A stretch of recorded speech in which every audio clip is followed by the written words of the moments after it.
Good afternoon. My name is Nika, and I will be your operator today. Welcome to CN's second quarter 2021 financial and operating results conference call. All participants are now in a listen-only mode. After the speaker's remarks, there will be a question and answer session. I would now like to turn the call over to Paul Butcher, Vice President, Investor Relations. Ladies and gentlemen, Mr. Butcher. Well, thank you, Nika. Good afternoon, everyone, and thank you for joining us for CN's second quarter 2021 financial results conference call. Now, before we begin, I'd like to draw your attention to the forward-looking statements and additional legal information available at the beginning of the presentation.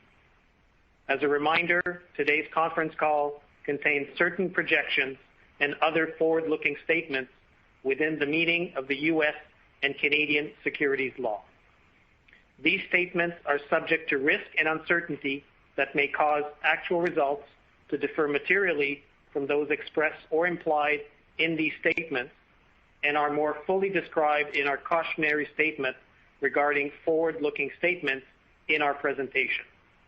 After the prepared remarks, we will conduct a Q&A session. I do want to remind you to please limit yourselves to one question. The IR team will be available after the call for any follow-up questions. It is now my pleasure to turn the call over to CN's President and Chief Executive Officer, Mr. JJ Ruest.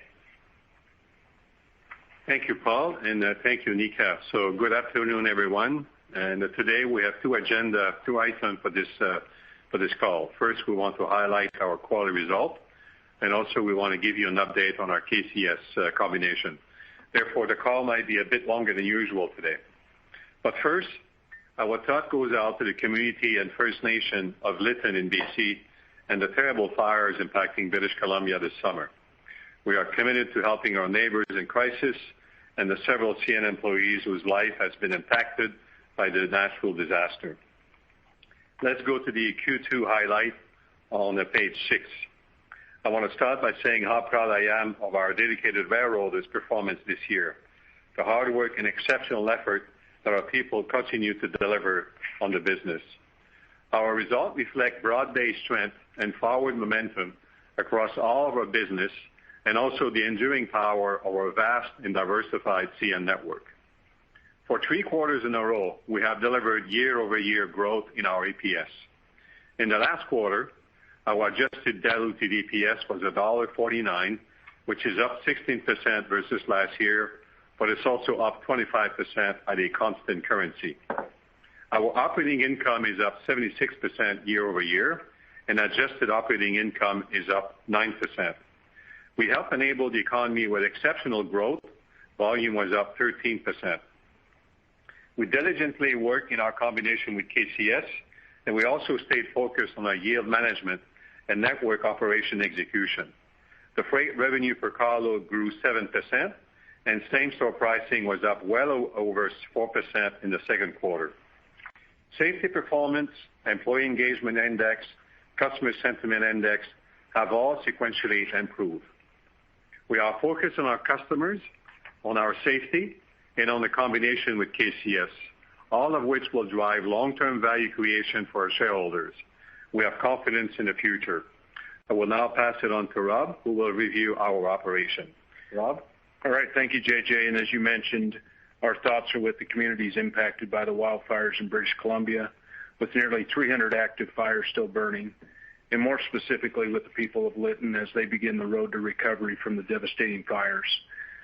With those fires, we did lose a critical bridge on our route to Vancouver. Through the great work of our engineering team, we were able to restore service last week after a 2-week outage, and we will be a few weeks more before we are fully recovered from the backlog of traffic of the outage.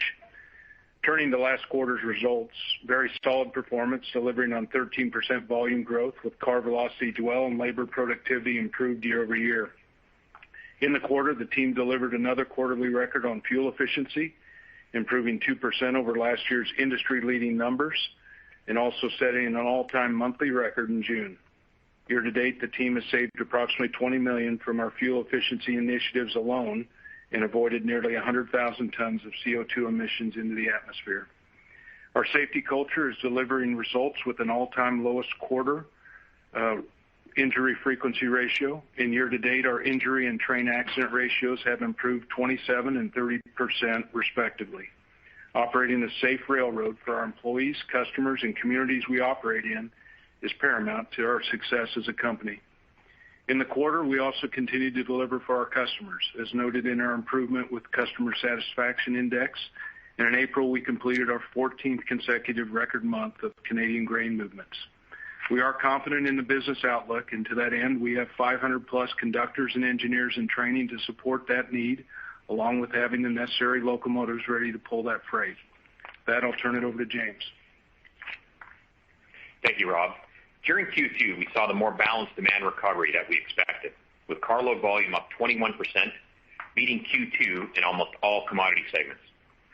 Manifest carload growth was a key driver of our sequential and year-over-year improvement in volume, with a 23% increase in lumber driven by continued record commodity pricing, record propane volumes up over 20%, and better than 150% increase in frac sand versus last year. In spite of the impact of 3 mine closures late last year, we saw volume growth in coal as a result of the startup of our new Teck contract and strong U.S. exports. Potash was another bright spot in Q2. On the strength of North American potash market share gains, we increased our average length of haul by over 200 miles and beat last year's Q2 volume by more than 40%. U.S. grain volume was up 21% versus last year, but Canadian grain was a different story. After 14 consecutive months of record performance, grain was an outlier, as we lapped a record Q2 in 2020, and our strong performance in Q1 left us with less than average carryover to move in Q2. We continue to move more grain tonnage with less resources as a result of our aggressive push towards system fleet renewal. We will benefit from continued strong demand for lumber in H2 and escalating demand for frac sand as seasonally adjusted drilling activity continues to improve. Exiting Q2, we saw continued volume ramp up through the Watson Island propane export facility at Prince Rupert. This will position us to continue to set new records for export propane volume through the balance of the year. With the worst of COVID possibly behind us and strong export pricing for metallurgical and thermal coal, we may see 1 or possibly 2 Canadian coal plants restart in the second half of this year. Our same-store price has been accelerating each quarter since mid-last year. We expect this pace to continue through 2021 as customers look to secure valuable capacity. As JJ stated, Q2 same-store price was again well over 4%, with sequential improvement compared to Q1 of this year. We will continue to price ahead of railway cost inflation during the post-COVID economic recovery and maintain a very disciplined approach to yield management. With that, I'll turn it over to Keith. Thanks, James. The consumer-based economy continued to generate strong volumes for CN. Combined, containers moving through the West Coast ports of Prince Rupert and Vancouver grew 18% versus 2020 and grew 5% over Q2 2019 to set an all-time quarterly record. The CN business through the ports of Halifax, St. John, New York, New Jersey, Philadelphia, New Orleans, and Mobile combined also to set an all-time Q2 record, reflecting our proven track record and industry-leading ability to establish and convert on new products. CN is truly a leader in intermodal execution. Our domestic business continued strong, with volume growth of 11% over Q2 2020 and up 3% over Q2 2019. Working with our strategic wholesale, IMC partners, and through our door-to-door sales channels, grocery, e-commerce, and consumer products purchasing drove the volume. Overall, CN intermodal volumes were up 14% over Q2 last year, a record Q2 for our intermodal business. Our automotive 2021 Q2 results show a 98% increase versus Q2 2020 due to the rebound in demand and the reopening of auto manufacturing facilities. CN is well positioned for the microchip supply chain recovery as we serve both Canadian ports and several large volume, high demand model assembly plants. We continue to improve train utilization and service metrics Average intermodal train density increased with 6% more containers per train, a key enabler of profitability. As a result, we are generating additional revenue per train at low incremental costs. Our operational and commercial initiatives, such as contract renewal pricing and capacity optimization programs, drove double-digit intermodal contribution margin improvement over 2020 and sequential improvement over Q1 2021. With the ongoing strong job creation in both the United States and Canada, we are focused on the optimized use of our capacity and the value creation of our customer-focused services and our unique three-coast network. I will now pass it on to Ghislain for the financial perspective. Thank you, Keith. My comments will start on page 12 of the presentation, which will provide more color on our second quarter performance. During the quarter, we recorded $32 million related to the amortization of the bridge financing fees related to the pending KCS acquisition. Recall that in Q2 2020, earnings also included a non-cash charge for non-core branch lines held for sale.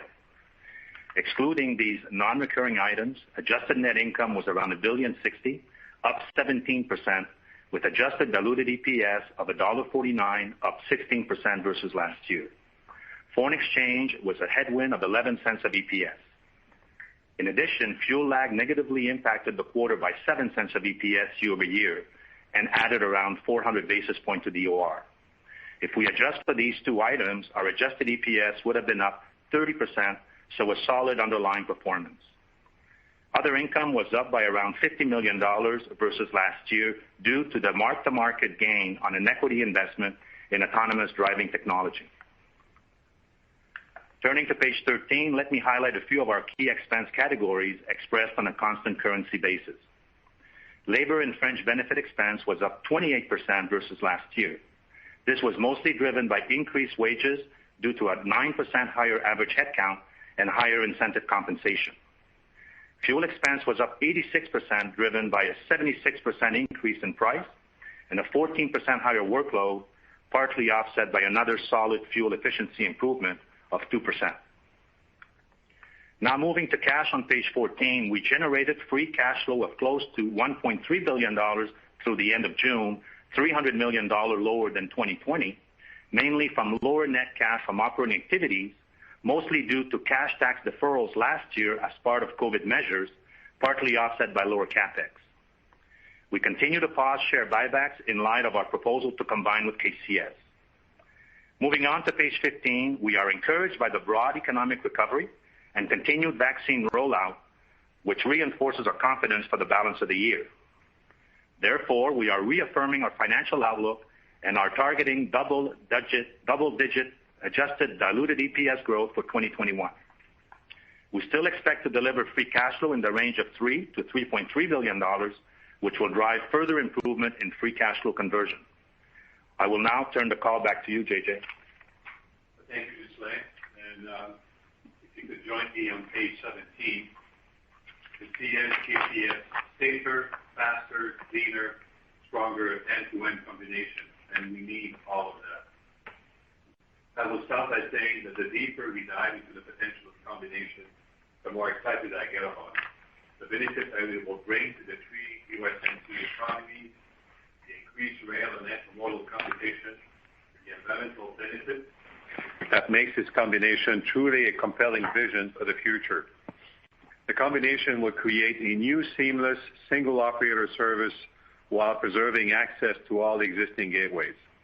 We will be adding new route choice and enhancing robust price competition with our gateway pricing transparency.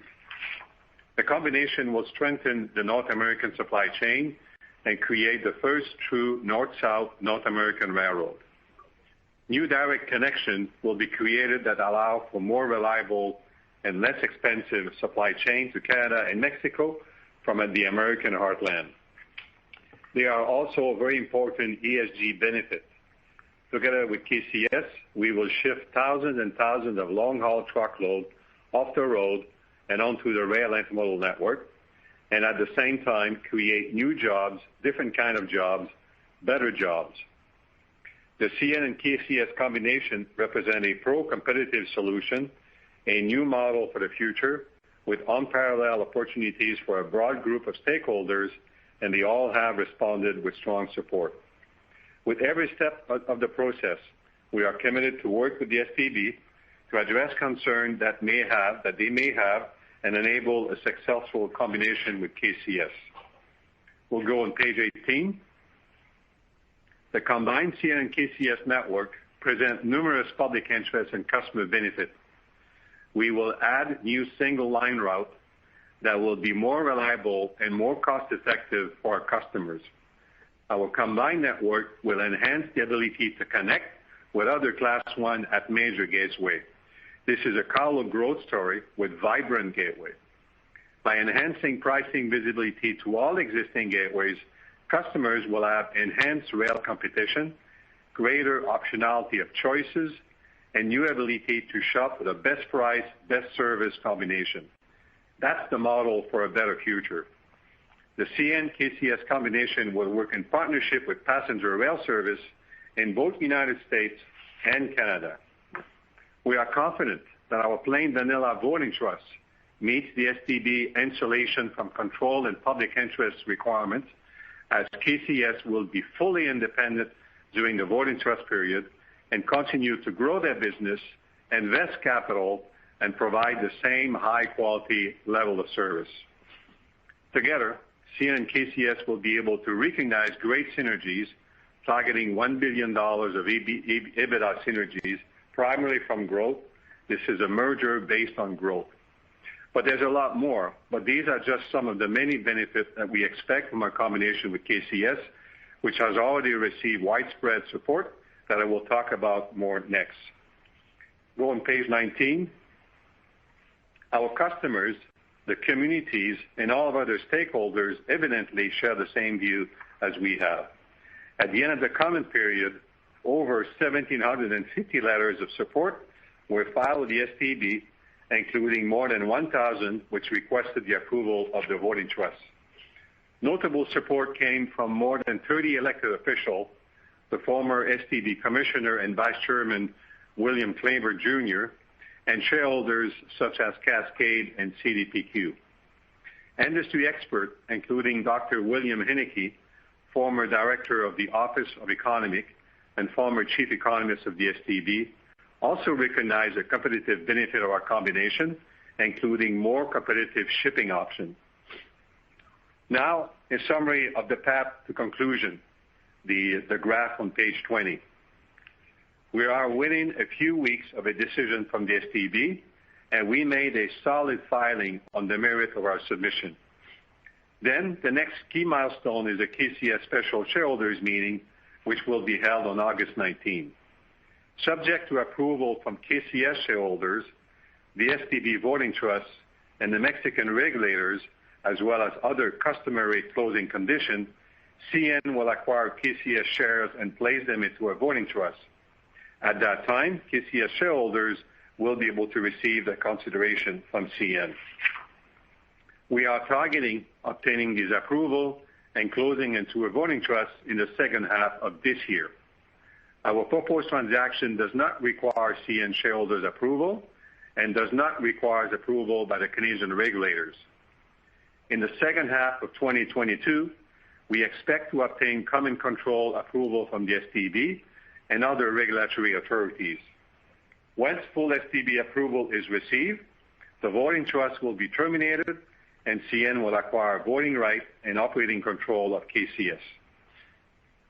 So in conclusion, page 20, our combination is pro-competitive and it will yield significant public benefit. We are committed to increase customer options. We're keeping all existing gateway available. We are enhancing rail-to-rail competition with other Class 1. We are committed to divest the only overlapping line between New Orleans and Baton Rouge, creating a true end-to-end transaction. And we will drive conversion from truck traffic to intermodal, providing ESG benefit for the environment and local communities.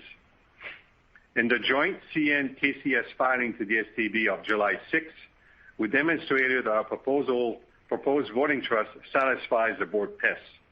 Our voting trusts allow KCS to maintain control during the trust period, and the approval of a voting trust causes no harm and is in the public interest. To conclude, we are looking forward to a positive ruling of the voting trust from the STB, and we are fully committed to this highly strategic transaction that will create significant value for all of our stakeholders. So, operator, we will now turn into the question period. Paul? Thank you. We will now begin the question and answer session. As previously mentioned, we ask that you kindly limit yourself to one question. The first question comes from the line of Ken Hoexter from Bank of America. The line is now open. Great. Good afternoon. Hey, JJ, I'm actually going to start on kind of operations, not on the M&A. But, just looking at your train length tick down a bit, you talk about the congestion impacts and getting back to fluidity. Maybe just start with the operations. And Keith noted the West Coast congestion driving some volumes to other Canadian gateways. Can you talk about the fluidity around the EJ&E? And similarly, in the answer, kind of talk about labor and ability to get labor to keep pace with the growth. Thanks. Well, thank you, Ken, for the question. We love questions regarding the operations. So, Rob, you want to talk a bit about EJ&E and maybe what's happening in Western Canada? Yeah, absolutely. Starting with the fires there, Ken, we lost a bridge between Kamloops and Boston Bar on June 30th and had it restored back July 13th. And that's a segment of railroad that averages about 25 trains a day. So, not moving anything or very little during that time has created a backlog. So, we've opened it up, but I would also say it's a very active situation in British Columbia with the fires. So there are starts and stops out there with some 300 fires out there, but the road to recovery is on, and we're probably a couple weeks, as I made mention in my remarks, before we're fully recovered and have this thing reset. As far as EJ&E, we're very fluid. There's no issues there, and again, EJ&E, while you bring it up, is a true advantage that we have that bypasses the city of Chicago and allows us an advantage that no other railroad has that goes to Chicago. So it remains fluid, and we're operating quite well down there. Keith, did you want to say anything as far as the diversions? We're working very closely with our supply chain partners in British Columbia, the ports there, to take on any business that has been diverted north. In Q1 and Q2, we've been very, very fluid at our terminals, not only on the West Coast, but the East Coast and the Gulf Coast. So we were ready to handle the business coming to us in this very tragic incident that occurred in BC. We'll get back, as Rob said, a couple weeks, and we'll be back fluid. Thanks for your question, Ken. Thank you, Ken. Thank you. Thanks, JJ. That's fine. Your next question comes from the line of Allison Landry from Credit Suisse. Your line is now open. Hello, Thanks for taking my question. Hello. I just wanted to ask about the incremental margins in the quarter. They seemed a bit muted at under 30%. I understand the fuel and incentive comp headwind, but with core pricing accelerating to something north of 4%, would have expected the operating leverage to have been a little bit stronger. So, assuming the strength in price persists, how should we think about the incremental margins in the back half? And do you expect operating profits to grow faster than the top line? Thank you. Yeah. Good question, Allison. Ghislain will take that. He has the detail around the operating margin. Yeah, thank you, Allison. The incremental margin, you're right. I think in the quarter, on a reported basis, the incremental margins were 30%. And to your point, if you adjust for FX and you adjust for fuel, then the incremental margins were 60%. So quite good. Hopefully, the headwinds on FX and fuel can dissipate a little bit. When you look at it today, FX is around 78 cents. It hovered between 82 and 83 during the quarter. Our guidance is supported by an 80 cents FX for the full year. And fuel as well, that came down. We were talking together here before the call. Was used to be last week around $72, $73 WTI. and now it's down to about 65. So again, I think that our underlying performance is quite good. And when you look at it, when you adjust for these two uncontrollable factors, our EPS was up 30%. So we're quite pleased with that performance.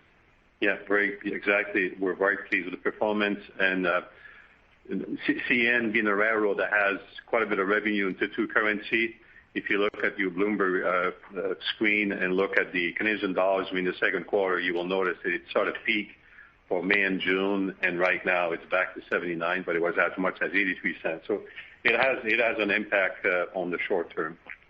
Thank you, Allison. Thank you. Your next question comes from the line of Cherilyn Radbourne from TD Securities. Your line is now open. Thanks very much. Good afternoon. Good afternoon. As you know, the market reacted with some concern a couple of weeks ago to the Biden executive order, and I was just hoping to get your take on the tone and content of that order. Yeah, so Sean has been following this very closely. Sean, you want to talk about the STB and the executive order? Sure, Charlotte. Thanks for the question. I guess the best indication to see how the chair of the STB on the day it was issued responded publicly in a press release. And obviously we share at CN the goals of the executive order about a fair, open, and competitive marketplace. It's a cornerstone of the U.S. economy. But if you look at what the chairman said, he clearly indicates that the order encourages STB to provide accessible remedies to shippers, to focus vigorously on enforcing and accounting for one-time performance standards and avoid unwarranted delays in passenger rail service. That's the focus of the chairman. And, in that same press release, he recognizes that under certain conditions, consolidation does have it can be beneficial. I think this is a good example where our CN-KCS combination with enhanced competition and obviously the remedies that or the possibilities are setting forth when it comes to open gateways and really going at this, looking at how do we ensure that customers have more choices and not less choices in the combination. We're very comfortable that through the STB overall control application, we'll clearly demonstrate the benefits of this transaction, and we think that we'll do so in a way that recognizes the comments made by Chairman Oberman on the executive order, but also just making sure that what we're putting forward, we're not one of the four railways mentioned in the executive order. We're not in that group, and I think we have an opportunity to show how this end-to-end combination will create more competition, but also really serve customers in a very strong fashion through all three countries and really connect the continent. So we think that the executive order has some very strong comments that we can build off to show that this combination is a solution to what's being set out in the order itself. Thank you. That's all from me. Thank you, Sherilyn. Your next question comes from the line of David Vernon from Bernstein. Your line is now open. Hi, David. Hey, good. Hey, how are you? Good afternoon, everyone. So, Ghislain and JJ, you guys are holding guidance into what is a pretty steep headwind on currency, a little bit of a headwind on fuel. There's a little help there from the mark-to-market stuff. Could you just kind of tell us in very simple terms, what's doing better than you would have thought coming into the year? And then how do you think about sustaining that into the 21 to 22 timeframe? So I will add it and just would add some comments. You will notice on our page where we reaffirmed our guidance that we're using in approximately 80 cents versus the 75 cents that we had originally in our guidance, but today the dollar is running at 78. It's fluctuating quite a bit. It seems to be following the price of crude, which is also very volatile. On the volume, high single-digit volume. The month of July is affected here by the issue in British Columbia. The network is a bit of a stop and go as we have to be mindful of what we need to run safely around the communities where we operate, where there's some fires, and we also have a bit of a backlog for Vancouver. On the pricing, I think pricing is a strong story. And before the fire in BC, I think operating matrix, as Rob described in Q2, they were very solid, and I'm sure sometime in August we'll fall back on our feet on that too. I don't know, Jason, you want to add something? Maybe JJ, just a couple of points. So we are very comfortable with reaffirming our guidance, David. But there's a lot of things and a lot of moving parts going out there. I mean, when you look at the forest fires, for sure, and Rob touched upon them, but we think we're going to be able to recover this in the next few weeks, as he mentioned. There's also now the Delta variant and COVID in the U.S., so I don't think we're out of the woods yet. We'd like to. I hope it is. And then obviously the FX and fuel has moved like a yo-yo. So, I mean, at the end of the day, things are moving in different directions. We're quite confident about the broad economic recovery. When you look at different sectors and consumer consumption, I think it's quite strong. But there's things that are moving out there. So, that's what I would add, JJ, that, we're comfortable with the guidance, but there's lots of moving parts out there. Yeah. Having said all that, we are reaffirming today our guidance for 2021. Thank you. Thank you, David. Your next question comes from the line of Scott Group of Wolfe Research. Your line is now open. Hello, Scott. Yeah, hi. Thank you. So I understand some of the quarterly volatility with operating ratio, but it does seem like we're on track for the fifth straight year of the operating ratio getting worse. And I know you've been more focused on operating income, but even if we look at second quarter, it's down from 4 years ago in operating income. So I guess, JJ, my question is, what do you feel like you need to do differently to sort of get this thing going in the right direction again? So we are not guiding on operating ratio, as you mentioned. We're focused on operating income, focused on growing EPS, and focused on the free cash flow growth. Also focused on the balanced scorecard with safety, employee engagement, customer sentiment, which is key in things like merger proceedings, as well as being good custodian to environment by reducing our carbon footprint. The EPS at CN has an impact on exchange this quarter more than other quarter because of the fluctuation. All of us have an impact related to the price of diesel. So I think we're all in the same boat. So I think at CN it's growth, profitable growth with good pricing, running a good railroad, and taking into account that we have things that last year the bonus at CN was less. This year in the second quarter we've actually refinished the bonus.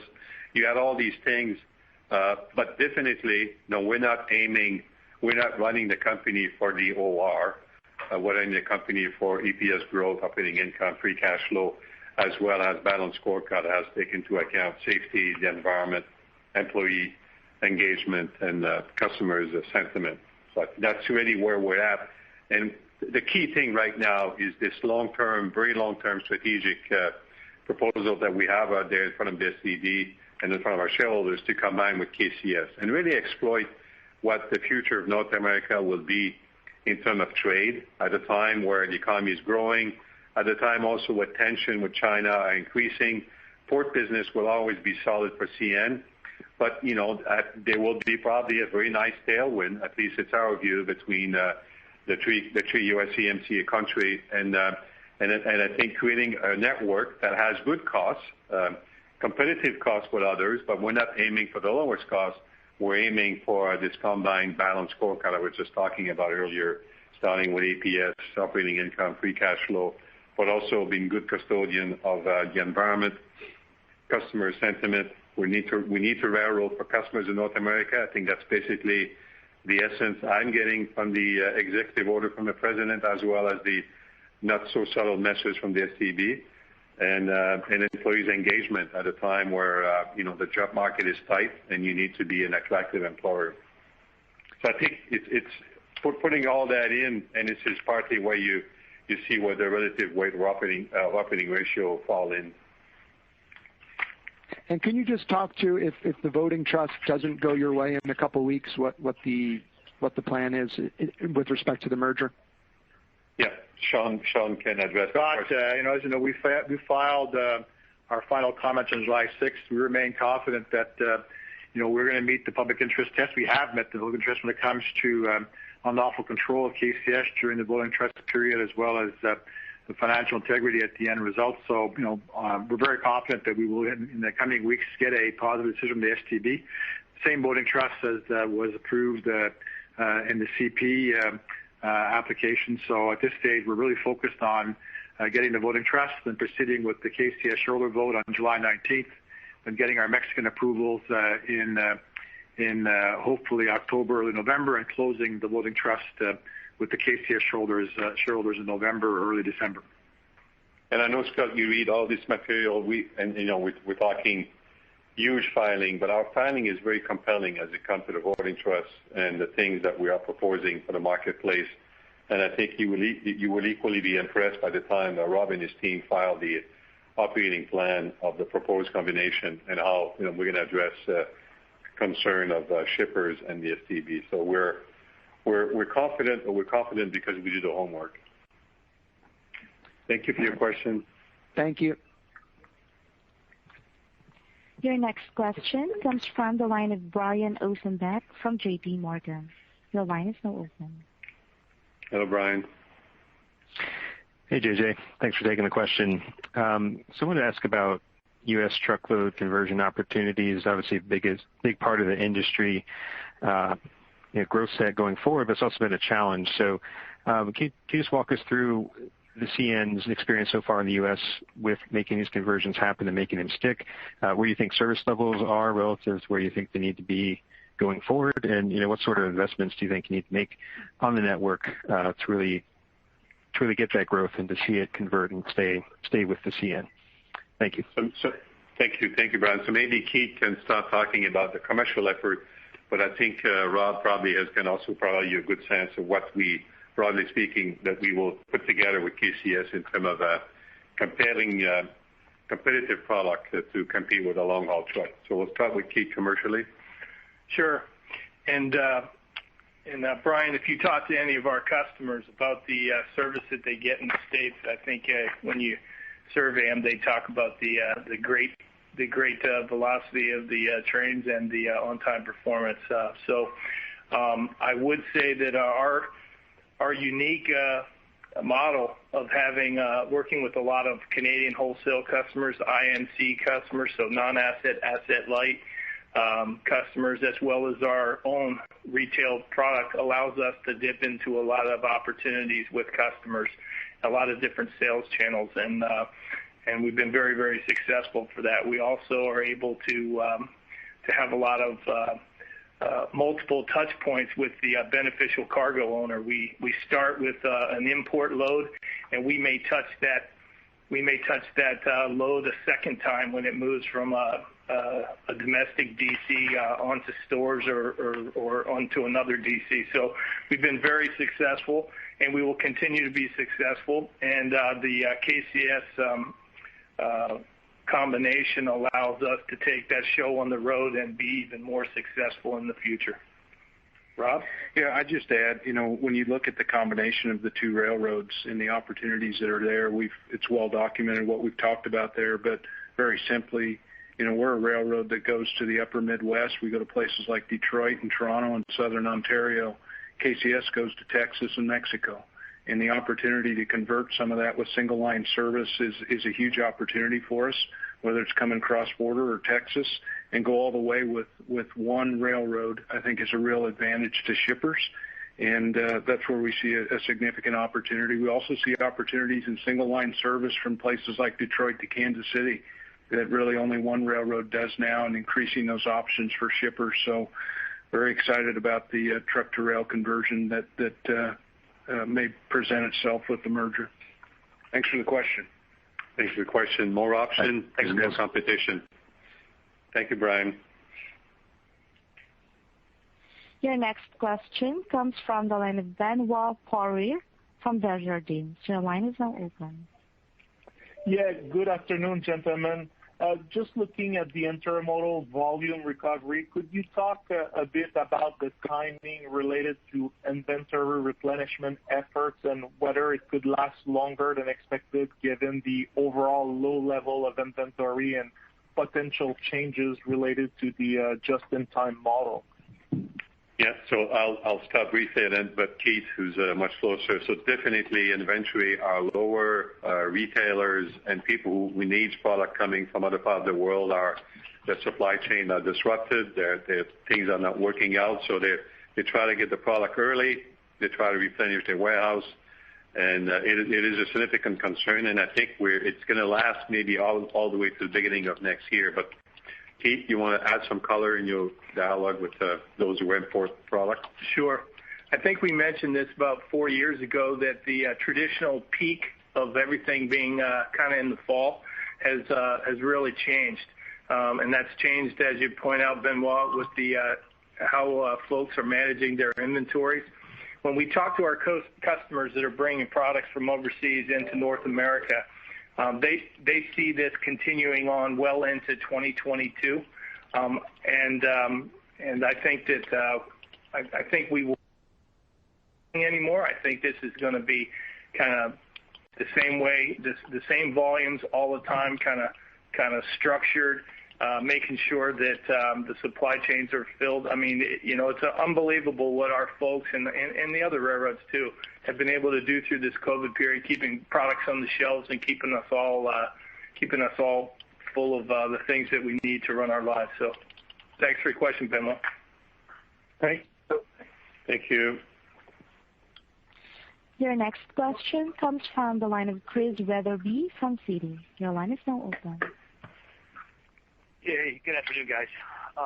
Thanks for taking the question. I wanted to come back to the executive order for a minute, and then maybe more broadly, your position on maybe the potential for negotiation from a regulatory perspective with the STB to get the voting trust accomplished. I think there's been some concern that maybe there would be a willingness to accept something from a regulatory perspective that maybe other players in the industry wouldn't be willing to accept.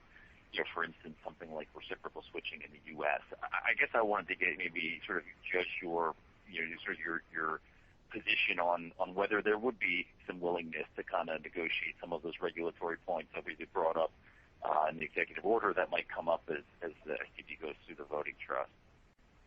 Yeah, maybe I can start. So just to maybe a reminder, everything that we filed and all the commitment that we made in terms of how we want to do this combination actually was done formally before the executive order came out.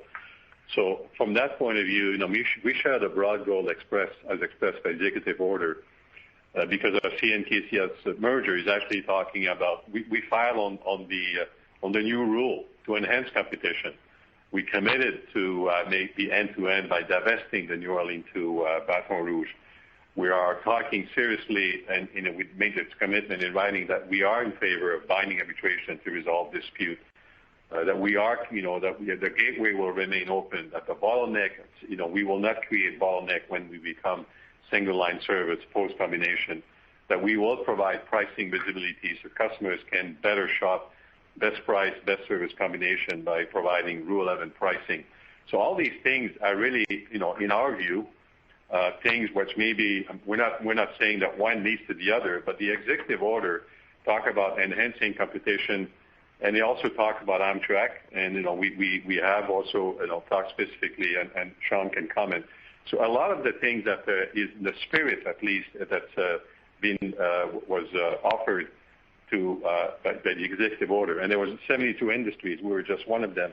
I mean, we're on track. As regarding reciprocal switching, that's not a CN-KCS issue. I mean, that's really is in front of the STB. It involves all 7 railroads, and it's not because 2 railroads merge that you actually can change the position of reciprocal switching. It has nothing to do with our merger. It has to do with how the STB wants the landscape of competition as related to a specific point in the years to come, and we'll see if they actually provide us a position later this year. Sean, maybe you want to I'll just add in one comment about Amtrak, clearly, again, referenced in the executive order, but, in the context of the application to the STB under the new rules, the current rules, it requires that we address, passenger service concerns in the application and ensure that we don't do anything that will negatively impact passenger service. We at CN have a long track history of having VIA run us in Canada having Amtrak run us in the U.S. We have several commuter services. So we come to this with an open mind of how we can better partner with the passenger service as well as Amtrak in the U.S., and we look forward in the context of our STB application. They're a good example where the executive order referred to it, but we knew from the outset that would be an area where we'd have conversations with our passenger service partners going forward. And maybe, Rob, you could expand also on Amtrak and things we're focusing on Amtrak, we're focusing on passenger service. We understand it is one of our, if you wish, social license to run in the U.S. Rob? Yeah, so we work with Amtrak on a daily basis. As Amtrak runs between Chicago and New Orleans, has interstate service in Illinois, and we run a couple trains east out of Chicago. In our latest report card from Amtrak, we were rated as one of the top railroads in terms of service. So, it's a commitment we have to Amtrak, and we continue to work with them. And as Sean and JJ talked about, we'll certainly work through the Baton Rouge to New Orleans wishes and desires they'll have as well. Thank you, Chris. Your next question comes from the line of Jon Chappell from Evercore ISI. Your line is now open. Thank you. Good afternoon. Rob, can you maybe speak a little bit about the speed restrictions that are in place now through October 31st, how that impacts your ability to kind of dig out of the backlog that's accumulated in Vancouver over the last couple of weeks, and also any costs that may be associated with that, whether it's fuel efficiency or labor or equipment, as you kind of work through over the last 14 days? Yeah, Rob. Yeah, absolutely. So you're referring, for the rest of them that don't know, ministerial order that went into effect at midnight July 11th following the fires in BC for all railroads in Canada. So part of that is related to, not to get too far into the weeds, is related to areas that are labeled as extreme fire danger and where the temperature is above 33 degrees Celsius. So when those conditions are met, we have to reduce speed to 25. So it is somewhat contingent on where those conditions are on a daily basis, weekly basis. So if it's for a wide swath of Canada, and that applies to all of Canada, it will be impactful. Right now, we're able to work through it. But just as we saw last year with the ministerial order in winter, we're able to work with Transport Canada along with Canadian Pacific to make some modifications of that actually allows us to operate and do the things that we need to do. So we have been working with Transport Canada and we'll continue to work with them. But right now with some of the conditions out there in the backlog, we're not seeing a huge impact right now. But if we see big spikes in weather along with that extreme fire danger, it will have an impact. Okay. So to be clear, the maintaining of the high single-digit RTM growth assumes that you're not going to have any much impact whatsoever from these restrictions, kind of return to normalcy starting today. Yeah, we are working with Transport Canada, and we fully expect to have some modifications on that over time. All right. Thanks a lot, Rob. Thank you. Thank you, John. Your next question comes from the line David Zazula from Barclays. Your line is now open. Hey, Rob, just a question for you. It looks like based on the guide, you're going to need to have 2 big quarters in terms of volume acceleration coming up. Just wondering what the plan is for locomotives to be able to support that volume increase, whether you're taking them out of kind of storage or externals, and how that's going to potentially affect the fuel efficiency gains you made this quarter. Thanks. Yeah, thanks for the question. And short answer is we're well prepared for it. We have about 225 in storage as we sit today. So we're able to adjust that as the quarter went on, and we're preparing here for the third and fourth quarter. As we also mentioned last quarter, we're in the process of taking on 75 new locomotives or newer locomotives. 25 of those we've received. The other 50 we'll take in the second half of this year. So we feel like we're well positioned to handle the growth here in the second half. Thanks for the question. Yeah, and maybe also, I mean, I think our question came up as whether or not railroads are prepared for the fall peak in the U.S. and the winter coming after that. And as we file, to the regulators in the U.S., we have the crews, we have the locomotive, we have the rolling stock. We're in good shape to meet the need of the economy this fall and next winter. Thank you.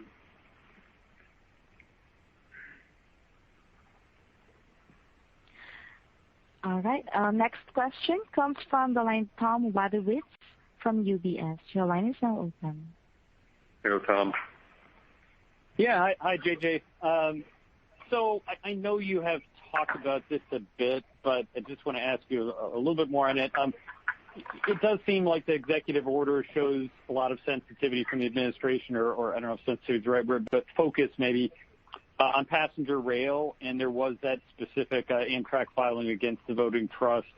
Is there time to negotiate something, or is there in the future, if that was an issue for STB, do you think there'd be an opportunity to, come up with something on the passenger side in the future?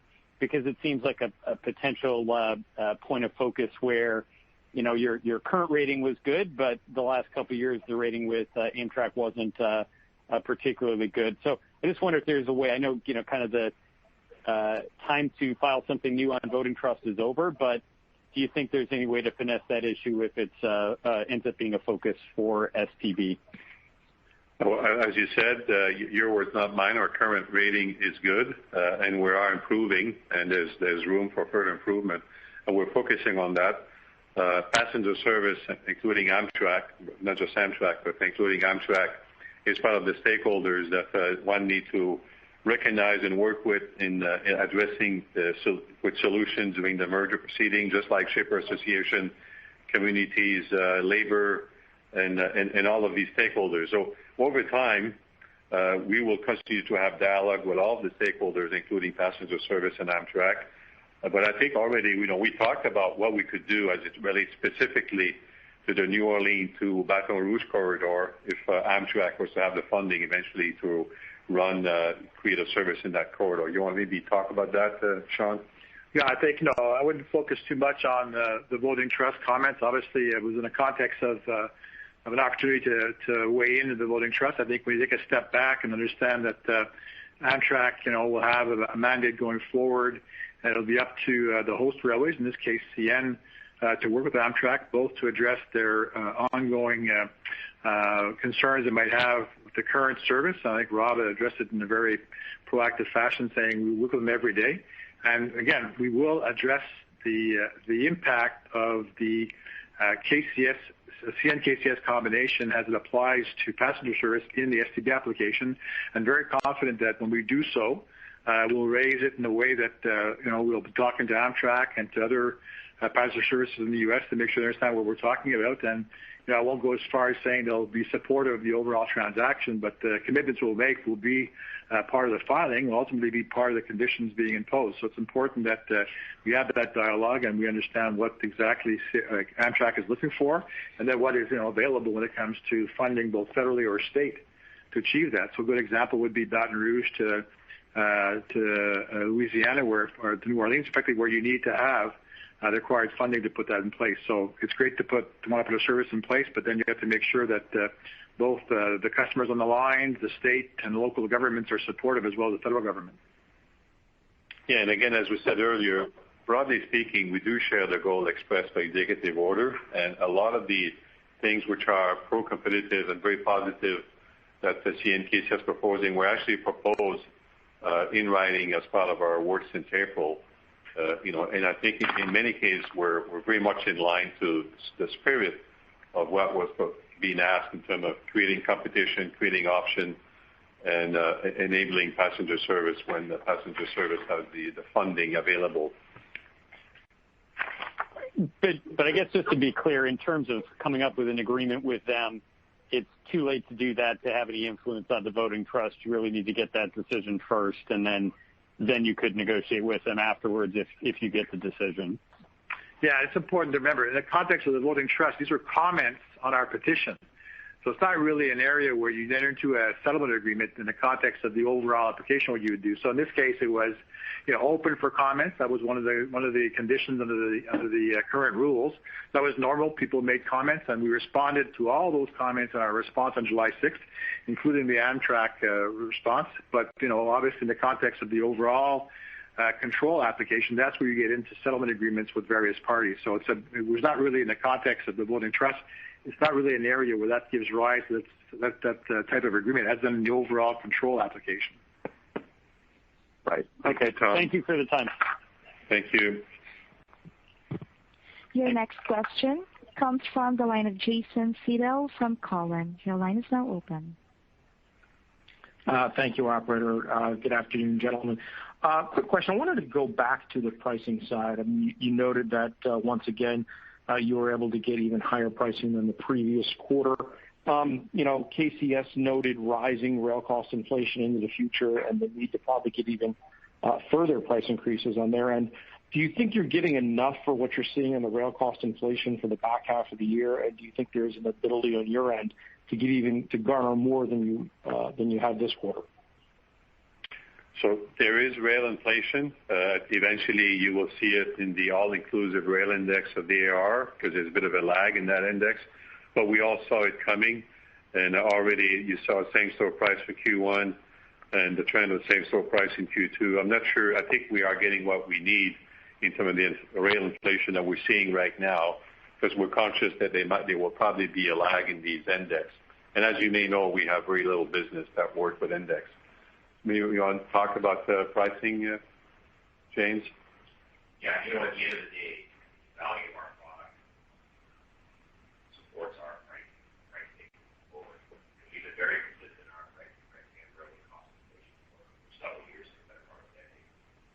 But we're very consistent in the marketplace. It's widely supported by our customers. So our expectation is we will be able to continue to price well ahead of railway cost inflation moving forward. And I think our performance in the last 2 quarters is indicative of what we should expect to see moving forward here, pricing ahead of railway cost inflation. That's good color. I appreciate the time. That was my one. Thank you, Jason. Your next question comes from the line of Konark Gupta from Scotiabank. Your line is now open. Thanks, operator. Good afternoon, everyone. So just a question on BC wildfire. It kind of goes back to the earlier question, but I want to kind of ask you differently. When you're running slower trains and there is a cost of running those slower trains, who really bears the cost for that? Is it CN, or do you share that cost with your shippers? And can you somewhat kind of quantify the impact on Q3? What do you see in July, be it in terms of your operations or EPS? What kind of impact do you expect? Thanks. Pricing is not related to speed of train. I don't know if you want to. Yeah, let me take a stab at that. So the bridge we just got back was less than a week ago, so it's a bit early to really understand the full impacts of it. So much of it is the big impact will be dependent on the weather, and the weather fluctuates. Right now, we haven't seen a lot of 33 plus degrees Celsius weather out there that would really trigger that 25. We are running slower, and there's a backlog, so we don't have it all calculated in terms of the impact. It will have impact, but as soon as we have some more clearing in terms of understanding this, and the other thing I would just say is that it still is very active out there. So speed restriction or not, still very active in British Columbia with fires, and we've seen times at night where fires spark up in the mountains and come down towards our tracks, and we have to stop for a period of time. So very fluid situation, but as soon as we have some greater clarity on it, certainly share that. I would add, Konark, that in terms of impact of Q3, we don't offer quarterly guidance. We offer yearly guidance, and we're very confident, again, as I said in my remarks, and JJ alluded to, that we are comfortable to reaffirm our yearly guidance of targeting double-digit EPS growth for 2021. Great. Thank you, Konark. Yeah, thank you. Your next question comes from the line of Steve Hansen from Raymond James. Your line is now open. Yes, good afternoon, everyone. Just a quick one on the grain outlook, if I may. It sounds like the old crop volumes are getting a little more scarce here, and we've of course got the drought-like conditions weighing on the current yield prospects out there. And I think we're also even up against a tough comp with respect to the harvest timing this fall. So just maybe James or someone perhaps a little bit of commentary around the outlook for grains for the back half of the year. Thanks. Yeah, James, we had 14 record months in a row, but it's very dry right now in the prairies. Yeah, 14 record months in a row, as you know, Stephen, and for us that means we're going to finish the crop year here in July at an all-time record for CN, an all-time record for Canadian farmers and their ability to get their product to market. So we're very proud of that. But this new supply chain resiliency that we've created is going to be a real benefit to farmers in Q4. Regardless of the size of the crop for next crop year, 2021, 2022, we will have a strong Q4. Farmers always want to move the crop as soon as possible when it comes off, so Q4 is going to be strong for us. I would say it's still early days. Yeah, it's been hot, it's been dry. There's some difficult growing conditions out there. I would say the conditions are most difficult in the Dakotas and southern prairies, so we're a little bit insulated from that. But all in, it's not going to be the record bumper crops for sure that we've seen for the last couple of years. But our job is to make sure that we have the people, the assets, the power, and the resources required to move the grain crop for our Canadian customers, and we're gonna be there to help make sure that happens in Q4 of this year, as we see a very, very strong demand to move an early crop as quickly as possible to market. And I think, James, you continue to invest into a long term in that business through some more hopper cars, and we have some customers also who are building their elevators on the CN network. Yeah, it's been very successful, this grain supply chain. We've seen over the last year and a half about a 50% increase in export capabilities over the Port of Vancouver. Very robust ability to handle more grain over the Port of Prince Rupert.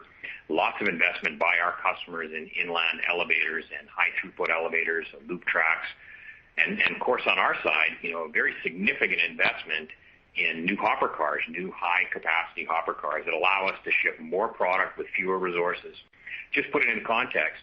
Based on the new hopper cars that we bought, we can ship the equivalent of 4 extra trains a week of grain products to the coast without adding any additional resources. So it's very good for CN, very good for our customers. And again, Q4 is going to be solid. Look forward to it. So we'll compete hard. Thank you, Steve. Appreciate it. Your next question comes from the line of Jeff Kauffman from Vertical Research. Your line is now open.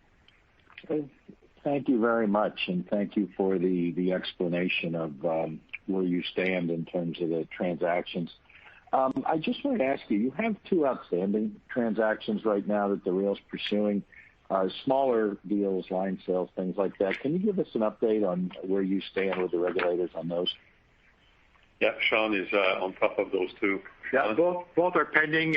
One is us directly, and one is the purchaser.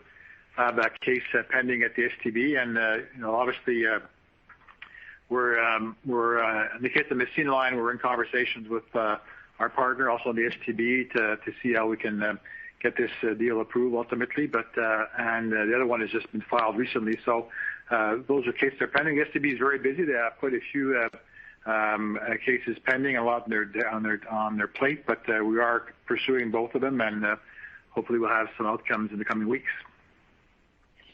Okay, that's my one. Thank you very much. Thank you, Jeff. Your next question comes from the line of Justin Long from Stephens. Your line is now open. Hello, Justin. Hi, good afternoon. I wanted to ask a question about technology. As you think about this proposed merger with KCS, does it change either the magnitude or the pace of your planned technology investments? And if this is something that could accelerate your technology roadmap, could you speak to some of the incremental opportunities the merger could create? Yeah, I think Rob is actually using quite a bit of that already on the CN network. Rob, you want to expand on the power of technology on a bigger network? Yeah, certainly. We do see that as part of the synergies, comparing both of our technologies, but certainly from a CN perspective, getting some of our ATIP cars running across the CN KCS network combined. We've certainly seen big results in terms of the ATIP cars running across the CN network in terms of making our railroad safer, finding defects before they become urgent defects, and really reducing some of the service interruptions that we have out there. So sharing that kind of technology, KCS has some broad plans as well in terms of portals and that, and just combining what we have in place with our portal technology with theirs, we think can make a safer, stronger network. So we do see that as an opportunity here. And for those of you who have never seen an ATIP car, there's a picture of one of them in the preceding slide from Rob's section. It's a box car. It's beige. It says safety inspection. And in that example, it's running on an intermodal train. So as the train is moving freight and generating revenue, the box car, the safety car, is also inspecting the network for making sure that we're running safety. Thank you for your question, Justin. Thank you. This concludes the question and answer session. I would like to turn the call over back to Mr. J.J. Ruga. Well, thank you for all of you to joining us today. We wanted to cover both our quarter result and giving you an update on our combination with KCS. I know most of you are quite up to date with all the detail of where we're at in terms of our combination, but we should know in a couple of weeks, sometime in late July, early August, when the STB has the time to reflect on all the things that we have filed and other people have filed too. But we're very confident that we have a very solid case. We are meeting the test for the voting trust, and we are creating definitely new competition and new public benefit. So we're looking with the answer this summer with optimism, and then we'll talk after the decision. So thank you for joining us today. The conference call is now ended. Thank you for your participation. You may now disconnect your lines at this time.